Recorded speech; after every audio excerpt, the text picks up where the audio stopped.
And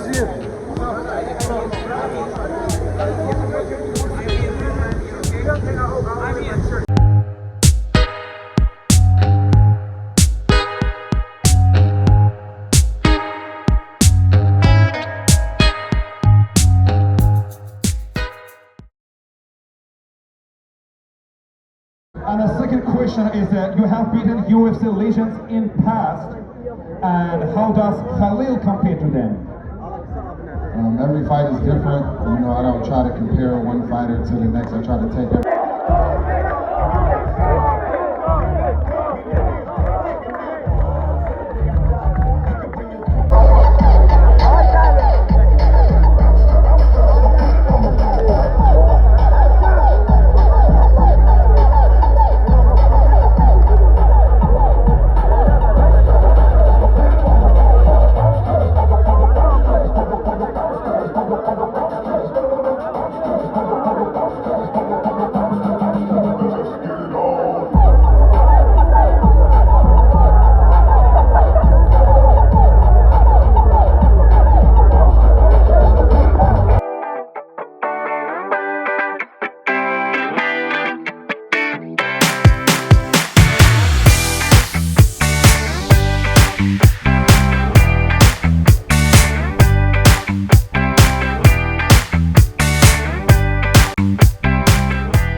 Sadece qapılar açılacaq.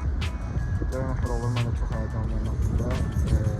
Gerçəkdən də oturacam, biraz qabaqda yapmaya oturacaqlarımız. İçərdən də inşallah bir yavaş edəcəm. Arkada çox güzel mənzərə var. Çok qəşəngdir. Görək. İnşallah içərdən yenə də bir seçimə davam edəcək.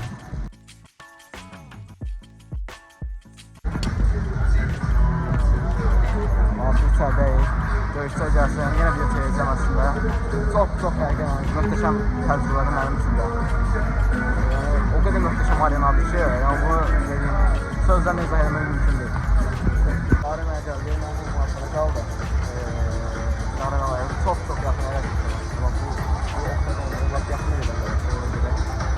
Həqiqətən möhtəşəm bir atmosfer var. Hələ döyüş başlamayıb, döyüşün başlamaq 1 saat, yarım saat, 2 dəqiqə var. Hələ onlar da yəni alt kat döyüşlər olacaq. Yəni əsas kat 2-4 saat, 2-3 saatdan sonra olacaq.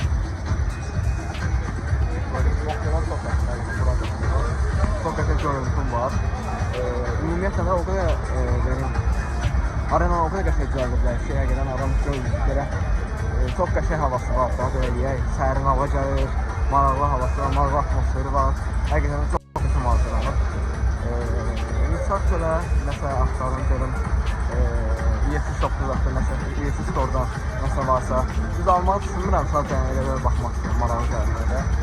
Birazdan döyüşlər başlayanda qısa videolar çəkəcəm.